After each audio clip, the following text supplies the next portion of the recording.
Olá pessoal, sejam bem-vindos a mais um vídeo aqui do meu canal e hoje eu tenho nada mais nada menos que 8 tópicos para a gente conversar sobre Can Yaman.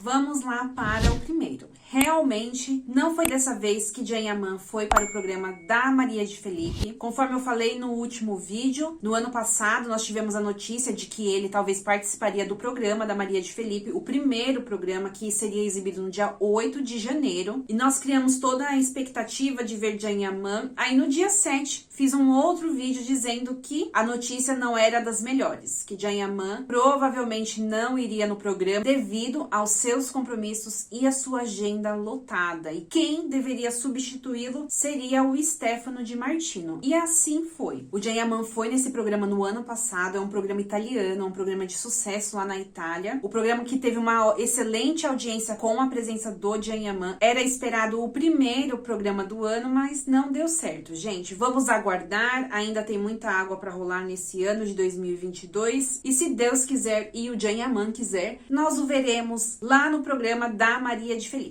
Ainda lá na Itália, a quem possa interessar, Can Yaman está voltando às telas com a reexibição da série Dolunay, que vai passar a ser exibida de segunda a sexta-feira, 1 hora por episódio. Muito bem, fãs italianos. Canal aberto. Gente, aproveitando aqui que a gente tá falando sobre isso, eu tenho muita dúvida de como que vocês assistem às séries. Você assiste no Telegram, na internet, no canal aberto? Porque no Brasil, essas séries não são exibidas, gente. É uma tristeza, né? Agora nós vamos falar sobre o sumiço do Can Yaman. Todos nós sabemos que ele deu uma desaparecida das redes sociais, que ele tá tendo aí um descanso, agenda lotada, gravação da série, preparação do Sandokan, comerciais e mais comerciais, e muita coisa tem se falado sobre esse sumiço. Tem uma matéria que saiu ontem, dia 8 de janeiro de 2022. Vocês lembram que em novembro surgiu uns boatos de que o Can Yaman estaria namorando uma menina de 25 anos? Eu vou colocar a foto deles aqui para vocês contextualizar. Pois bem, ontem saiu uma matéria que eu quero ler para vocês. No começo eles citam o sumiço do Can Yaman, que a gente já tratou disso nos outros vídeos, e que eu já fiz aqui uma introdução. E aí eles dizem o seguinte, que devido ao rompimento do Can Yaman com a Diletta, ele teria decidido manter a sua vida pessoal em relação a relacionamentos em off. E que hoje, aqui não é suspeita, ele está de fato afirmando, é uma afirmação. Vamos ver o que eles dizem. Hoje ele está novamente na companhia de uma pessoa que o faz feliz. E que devido a toda a exposição dele com a Diletta, ele teria decidido não apressar o relacionamento e o mantê-lo longe dos holofotes. Nós estamos acostumados a ver cada detalhe da vida privada do Can Yaman e que até agora não podemos entender o fato de algumas coisas serem mantidas em sigilo. Muitos estão cientes do seu relacionamento com esta garota. No entanto, ele prefere manter um nível razoável de privacidade para que eles possam viver sem muita pressão. Aí eles citam de novo que no relacionamento dele com a Diletta, eles estavam compartilhando o dia a dia, as fotos de todos os lugares que eles passavam, fazendo demonstrações de afeto, mas que agora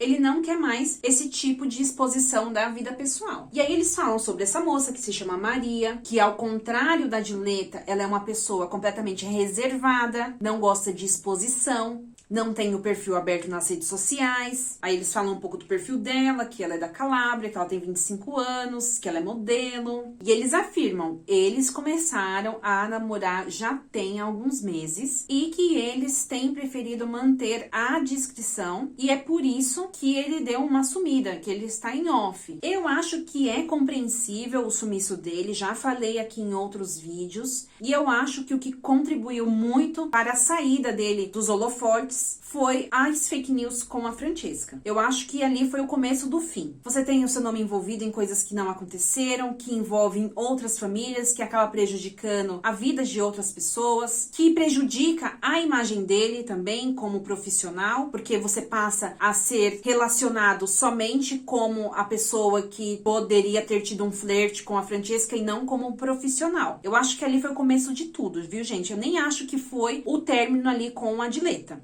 Mas eu não acho que ele tá com essa moça, gente. Eu não acho. Eu acho que eles são amigos, sei lá. Então, pra concluir essa matéria, eles relacionam o sumiço dele com um relacionamento que ele e essa moça Maria estaria vivendo entre os dois. sem abrir pra ninguém. E aproveitar que eu citei o nome da Francesca, ela recentemente esteve em um programa, e nesse programa eles citaram um comentário do esposo dele, e aí tem uma notícia dizendo que eles estão afastando cada vez mais essas fake news de que ela teria tido um flerte com o Can Yaman e de que o esposo estaria ali rompendo com ela. Então eles colocaram ali uma declaração que ele fez pra ela, já subentendendo que tá tudo ok, para as pessoas não mais falarem sobre este assunto de Can Yaman e Francesca juntos. E sobre o sumiço, eu gostaria só de fazer um adendo. Tem uma matéria que diz o seguinte: parece que essa nova maneira de se comportar do Can Yaman foi sugerida a ele por seus empresários que estavam preocupados com a superexposição do ator na mídia e que poderia manchar a sua imagem ao longo do tempo. Can Yaman é um ator e não um influenciador, um showboy, escreveram um dos seus fãs nas redes sociais. Todo mundo sente falta dele, mas seus verdadeiros fãs entendem e respeitam a sua privacidade. E ele deve viver a sua vida, a sua privacidade como ele quiser, aonde ele quiser. Tá errado? Não tá, né, gente? Tá certo. Aí nós temos aqui um outro comentário, uma outra notícia. É do Arthur, já tem um outro vídeo aqui dele falando sobre o Can Yaman. Ele é turco, ele apresenta um programa aqui na Turquia, se você não sabe. E ele começou a falar do Can Yaman, que esse homem usou a dileta, mas, gente, que preguiça. Ele diz o seguinte: acredito que Can Yaman usou a dileta. Ficou mais fácil para ele entrar na Itália. Gente, o que falar sobre isso? O que dizer? Faz sentido isso? Faz nenhum sentido. Aonde que um ator famoso vai pra Itália e vai começar a namorar numa apresentadora? Pra quê, gente?